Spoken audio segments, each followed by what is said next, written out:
What does your role involve when working with footballers who have retired from the game? Yeah, so my role working within the PFA, Professional Footballers Association department, is to look after the holistic well-being of all players, no matter what their circumstances.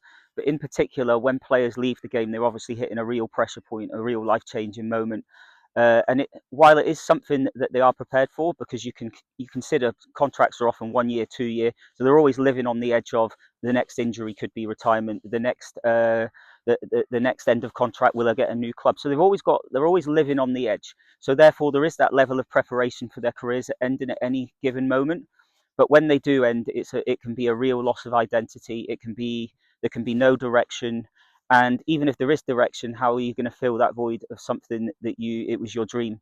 And you are institutionalized in an industry from usually now from the age of 7. So if you're talking about a player that's even been released at 18 years old, that player's been there for many years already. And even though they haven't got that final pro contract, you can forgive them for feeling like they've lost a career just the same as any other footballer. So the things that you have to put in place are in order to promote positive well-being, and the same for anyone in society. Their direction, acceptance of what's just happened, because it's the inevitable for a footballer because careers are short. It's the acceptance, the trying to find new direction that will fulfill transferable skills, and really getting them to see that you're not just a footballer, you're a human being, you have to offer, you've got transferable skills. And how do we position you in a way that can allow you to get all the enjoyment you did from the game but in future careers? Now, every individual is different. Every individual will have specific needs in terms of who they are and what they want and what they want to achieve. Might be someone that enjoys helping people, might be someone that enjoys helping people and wants to stay in the game. So what about going down that psychological route and trying to support players with their own well-being, or going back into that football environment which you've been exposed to for such a long time, and your experience in that environment is worth its weight in gold. So education's a big one. If they want to stay in the game, you would offer them sort of coaching pathways. And the other thing is, now, if you've played in England, you're in a real privileged position in the sense that it's probably the best leagues in the world. So therefore, if you look at the transferable skills for even, say, a League One player being released at 18, they might be quite desirable to American clubs because of the level they played at and the professionalism of the academies and the well-rounded individuals you're getting. I always say to young lads that even if you get released, you're very privileged, because a lot of young boys are out on the streets not knowing what to do. Resources are quite scarce in terms of the economy in the UK. There's no community centres, and they get to go and be around this a professional environment with male role models, good male role models, train, get to do something they enjoy. So you try to almost get them to enjoy what they've had, and then take that experience into the next phases. And initially, you're trying to get them to back into football, because just because you've been released doesn't mean you're gone forever. So the PFA do offer summer camps that are aligned to the training that you would have at a Premier League club. Scouts come along, they have games with professional clubs, and they do that for the whole of the season. So first of all, it's to try and get them back into the game. And then if that doesn't materialize, then it's around everything I started with: the acceptance, the new direction, supporting the player with their well-being. That might be have a therapist that coexists with a personal development planner, which the PFA would both do. We are the union for footballers, by the way. So people probably hear about the Professional Footballers Association and think, oh, it's some sort of governing body that's a business like the Premier League, or all the other big organisations, UEFA and FIFA. But we're one that's there for the rights of the players and to look after them and to catch them along all those milestones that can be a pitfall throughout their career. So that wraparound support is key. But Jeff, who's going to be talking to you next, we have lots of former players who have been there, and that's worth its weight in gold. I'm not a former player, and even I sometimes speak to a player and I think, do you know what? I'm not the right person for this, because I feel it's valuable that someone's lived in their shoes. So yes, while I did all the qualified masters in psychology and become a therapist and talented athlete lifestyle support, sometimes it's worth that weight in gold, even if someone isn't as highly qualified as me, just someone that's been there and got that lived experience. But make sure that they've got a network of support as well around them.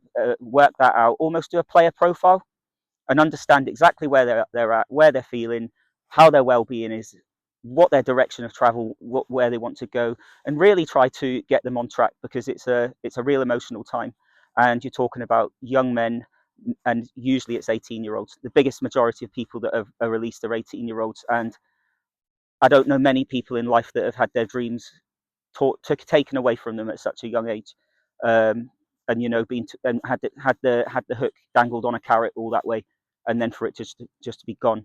So it's around really managing expectations along the way and being as supportive as you can, um, just like any parent would be, you know, like any parent would do for their son or daughter. Sometimes it's not that complex.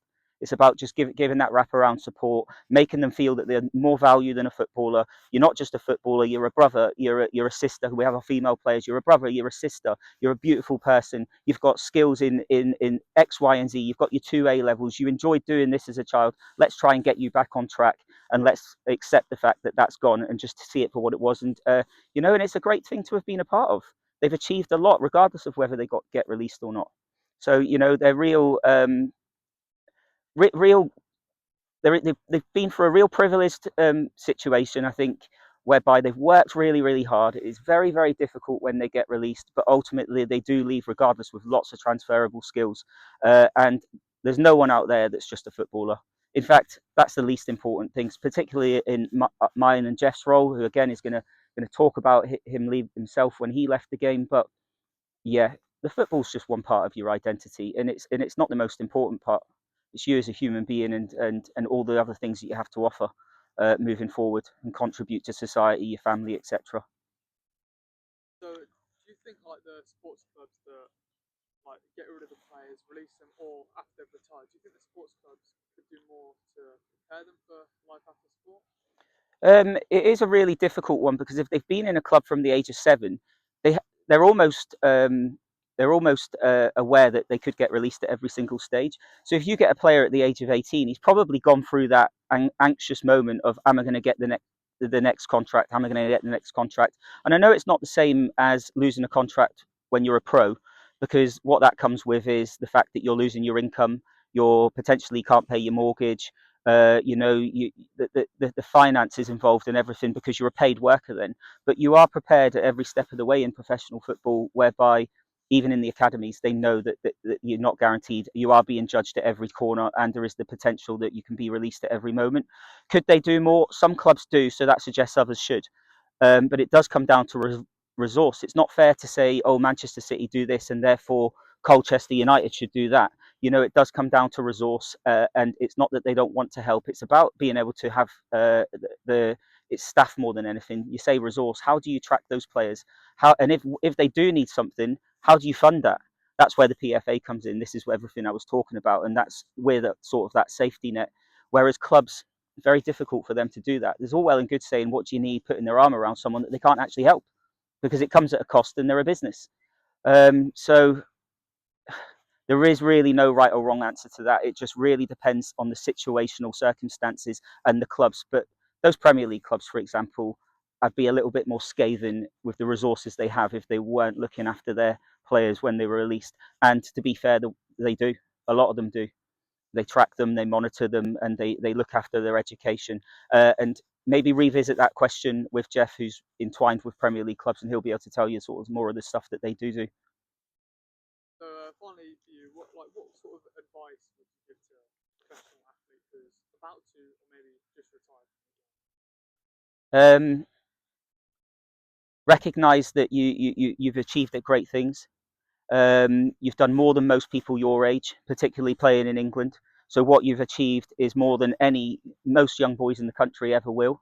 And that's not a bragging thing. It's to empower yourself, to feel confident that you've actually put in the hard work, been disciplined, um, learned a lot of skills along the way, and you are probably in a position far greater than most people at your age. And you might be in a moment of adversity, but what comes from adversity can be great things. I always say to the players that you never read a good autobiography without 2 or 3 chapters of adversity. And history will tell you that some of the most inspirational people in the world have gone through those hard moments, and that's what springboarded on to the next thing. So have you should have strong self-worth. Don't beat yourself up. Don't compare yourself to other players. Everyone's looking at the top players. They are a 0.0001%. You've literally achieved amazing things just to where you've got to. and take that into every aspect of your life. And you've got all the tools to do that because they've showed the desire, the hunger, the hard work, the discipline, the not going out with their mates. So they're capable of achieving anything. Perfect. Thank you. You're welcome.